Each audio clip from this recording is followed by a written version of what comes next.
Oke, bismillahirrahmanirrahim. Assalamualaikum warahmatullahi wabarakatuh. Saya Syifa Sofnastiara dari Manajemen Bisnis Syariah 2020A akan mempresentasikan materi tentang pesan persuasif untuk mata kuliah komunikasi bisnis. Pertama-tama kita harus mengetahui dulu asal kata dari persuasif, kemudian pengertiannya. Nah, pertama, persuasif itu bersumber dari istilah persuasio yang kata kerjanya yaitu persuadere, artinya membujuk, mengajak, atau merayu. Selanjutnya ada pengertian secara umumnya. Pengertian secara umum dari pesan persuasif yaitu merupakan setiap usaha untuk mempengaruhi tindakan atau penilaian orang lain dengan cara berbicara atau menulis dengan cara verbal maupun non-verbal. Selanjutnya ada tujuan. Tujuan dari komunikasi persuasif itu sendiri ada dua yang telah dikemukakan oleh pakar komunikasi yaitu Burgon dan Hafner. Pertama, komunikasi persuasif itu bertujuan untuk mempengaruhi pemikiran dan pendapat orang lain agar menyesuaikan pendapat dan keinginan komunikator. Yang kedua, bertujuan untuk mengajak atau membujuk orang lain dengan tujuan mengubah sikap, keyakinan, dan pendapat sesuai dengan keinginan komunikator. Keduanya sama-sama sesuai dengan keinginan komunikator, yaitu komunikator yang mempraktikkan pesan persuasif itu yang mengajak. Selanjutnya ada konsep dari pesan persuasif itu ada dua. Nah, yang pertama ada rasional dan yang kedua ada emosional. Konsep dari rasional ini merupakan komponen kognitif pada diri seseorang yang dapat dipengaruhi. Aspek-aspeknya itu berupa mempengaruhi melalui ide ataupun konsep yang rasional. Kemudian ada konsep yang kedua yaitu emosional, yaitu konsep yang menyentuh aspek afeksi yang berkaitan dengan kehidupan emosional seseorang melalui cara emosional, aspek simpati dan empati seseorang sehingga dapat tergugah dengan emosinya. Selanjutnya ada faktor efektivitas komunikasi persuasif. Pertama yaitu kejelasan tujuan. Kedua yaitu memikirkan secara cermat orang yang kita hadapi. Selanjutnya ada memilih strategi yang tepat. Nah, ruang lingkup dari komunikasi persuasif ini, pertama alurnya itu adalah sumbernya, kemudian pesan, saluran, penerima, efek, feedback atau umpan baliknya, kemudian konteks dari situasionalnya. Kita harus mengetahui situasinya juga dan kita harus mengetahui sasaran orang ini. Dia mudah terpengaruhnya itu lewat konsep yang mana nih? Konsep yang rasional atau emosional. Ketika si orang ini lebih mudah untuk menerima secara rasional, berarti kita juga menggunakan pesan persuasifnya dengan cara-cara yang rasional. Nah, contohnya komponen komunikasi persuasif itu ada dua, yaitu klaim dan ada juga warrant atau jaminan. Nah, klaim yang pertama itu pernyataan yang tujuan persuasifnya itu tersurat eksplisit maupun tersirat implisit, seperti misalnya iklan yang mengatakan dengan lugas ajakannya itu, kayak contohnya iklan rokok. Iklan rokok itu sebenarnya tidak menyatakan terang-terangan. Nah, ini dengan cara implisit ya, teman-teman, secara tersirat bahwa iklan rokok ini dia tidak mengajak secara terang-terangan untuk merokok, tapi dia mengidentikan dengan sesuatu fenomena yang menarik gitu, bahwa rokok itu bisa juga dikonsumsi. Padahal walaupun itu sebenarnya tidak baik ya teman-teman, mereka juga melakukan promosi yang melarang, tapi tetap saja orang-orang tetap mengonsumsinya. Nah, terus kedua ada warrant atau jaminan. Nah, ini merupakan jaminan ajakan itu, jadi seperti perintah tapi terbungkus dengan ajakan seperti ayo, kayak banyak kita sering nonton kalau misalkan di YouTube gitu, jangan lupa subscribe, like gitu, komen gitu. Nah, itu tuh termasuk dari ajakan yang terang-terangan, dan jaminannya akan di suatu hari nanti mungkin YouTuber itu akan memberikan semacam giveaway atau apapun itu bagi khusus subscribernya. Itu contohnya teman-teman. Nah, selanjutnya ada perencanaan dan pengembangan pesan persuasif.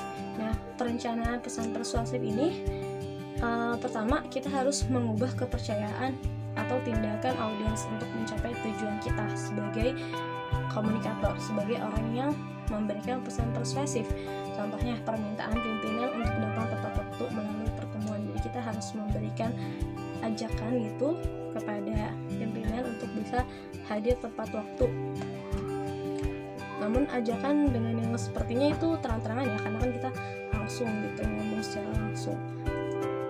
Nah, selanjutnya itu ada cara pesan persuasif secara internal dan eksternal. Kayak contohnya kalau misalkan di internal ini seperti menjual ide atau gagasan kepada orang lain.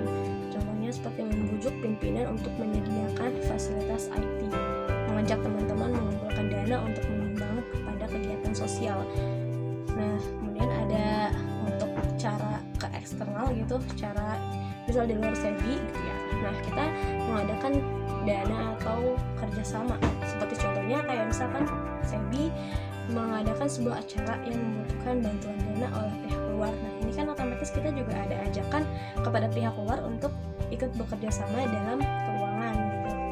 Itu adalah cara-cara internal dan eksternal, ajakan ke internal dan ke eksternal.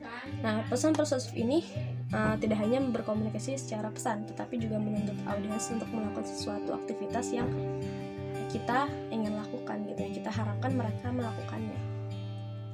Nah, selanjutnya yaitu ada mengembangkan pesan-pesan persuasif. Pertama yaitu adalah menetapkan kredibilitas, selanjutnya kerangka argumentasi, dan memilih daya pemikat. Nah, menetapkan kredibilitas ini yaitu kita dapat menumbuhkannya melalui fakta.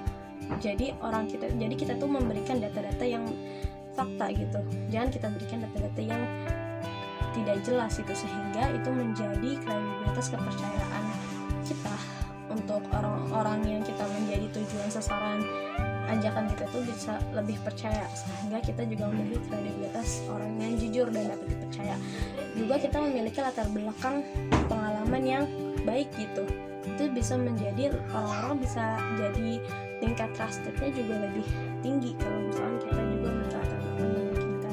Kemudian ada kerangka argumentasi. Nah, di kerangka argumentasi kita menggunakan konsep AIDA atau attention, interest, desire, action. Nah, pertama orang harus kita berikan perhatian, kemudian kita buat daya minat mereka itu minat gitu, tertarik dengan ajakan kita.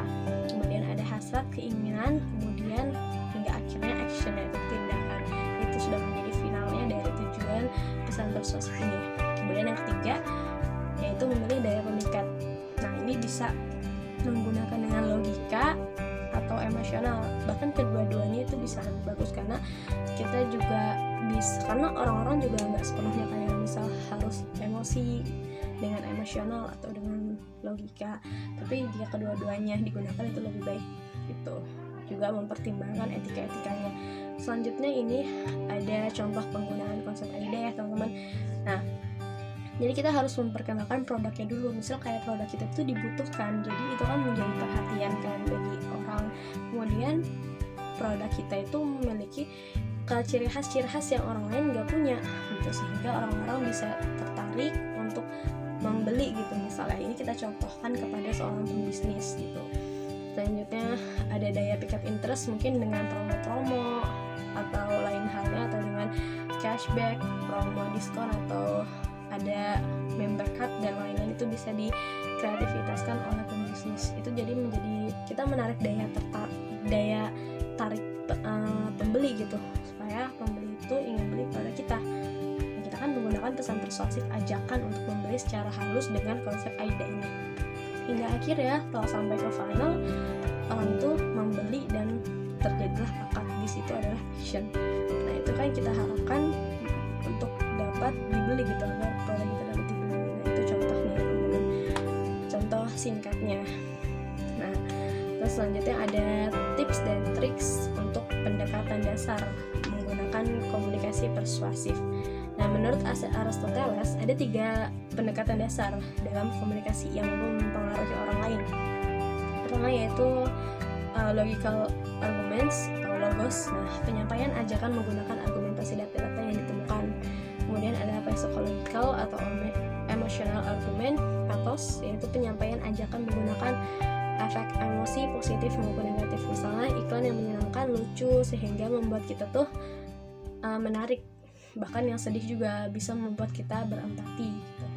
Lanjutnya 3, yang terakhir adalah argument based on credibility, ethos. Nah, jadi ajakan ini atau arahan yang kita berikan itu menurut dari apa yang telah kita lakukan, jadi kayak apa yang telah terjadi, sehingga itu lebih nyata dan nggak seperti nggak seperti bohong-bohong nawar-nawarin aja, tapi itu seperti nyata.